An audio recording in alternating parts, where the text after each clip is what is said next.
দাবি করা হচ্ছে রাশিয়ার বিরুদ্ধে ইউক্রেনের নতুন একটি যুদ্ধকৌশল দারুণ কাজে দিচ্ছে। একের পর এক রুশ তেল শোধনাগারে বোমা ফেলছে ইউক্রেনীয় সেনারা। বলা হচ্ছে রুশ জ্বালানি কেন্দ্রগুলোতে নাটকীয়ভাবে বেড়েছে ড্রোন হামলা। শুধু তাই নয়, বেছে বেছে রুশ পাম্পিং স্টেশন এবং জ্বালানিবাহী ট্রেনও নিশানা করা হচ্ছে। ধারণা করা হচ্ছে এর মধ্য দিয়ে এক ঢিলে দুই পাখি শিকার করতে চায় জেলেনস্কির বাহিনী। একদিকে রণাঙ্গনে রুশ বাহিনীকে বেকায়দায় ফেলা, তেমনি সংকটে ফেলা যাচ্ছে রাশিয়ার অভ্যন্তরে জ্বালানি সরবরাহকেও।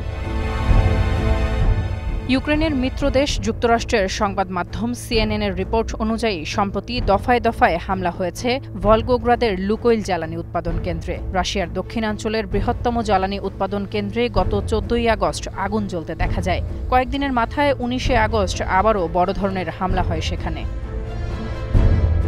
এছাড়া দক্ষিণের সারাতভে রোস্তভ প্রদেশেও তেল পরিশোধনাগারের বিস্ফোরণের খবর মিলেছে। সব মিলিয়ে শুধু চলতি মাসে রাশিয়ায় অন্তত 10টি প্রধান জ্বালানি কেন্দ্রে ড্রোন হামলা চালিয়েছে ইউক্রেন, যেগুলো থেকে বছরে প্রায় 4.5 কোটি টনের বেশি তেল উৎপন্ন হয়। রাশিয়ার সার্বিক উৎপাদনের যা 10%-এরও বেশি।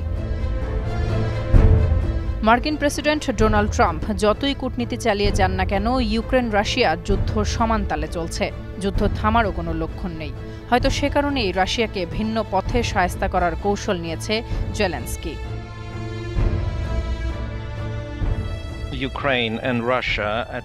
শোধনাগারগুলো জটিল সরঞ্জাম দিয়ে তৈরি। যদি একটি ছোট অংশ ক্ষতিগ্রস্ত হয় তাহলে পুরো প্রক্রিয়াটি লাইনচ্যুত হয়।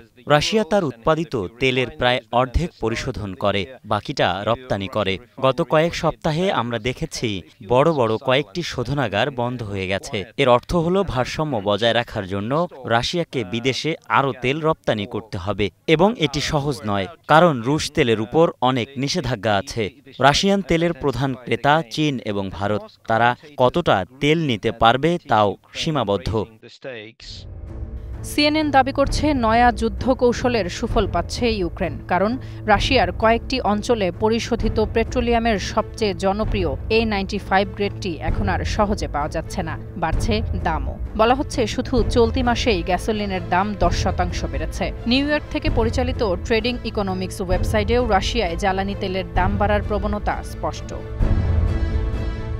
জ্বালানি তেলের ঘাটতি দেখা দিয়েছে রুশ অধিকৃত ক্রাইমিয়াতেও। তবে গভর্নর বলছেন এর জন্য যোগাযোগ এবং লজিস্টিক সমস্যা দায়ী। জানান প্রয়োজনীয় জ্বালানি কিনে দাম স্থিতিশীল করতে সব রকম চেষ্টা করছে সরকার।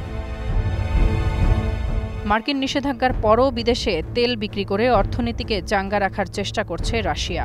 চীন, ভারত এশিয়ার অন্যতম প্রধান ক্রেতা। ইউক্রেনের সঙ্গে যুদ্ধ শুরুর পর আন্তর্জাতিক বাজারে তেলের দাম কমিয়ে দিয়েছিল মস্কো। সেই সুযোগে রাশিয়া থেকে আমদানি তেলের পরিমাণও বাড়িয়ে দেয় বিশ্বের তৃতীয় বৃহত্তম তেল আমদানিকারক ভারত।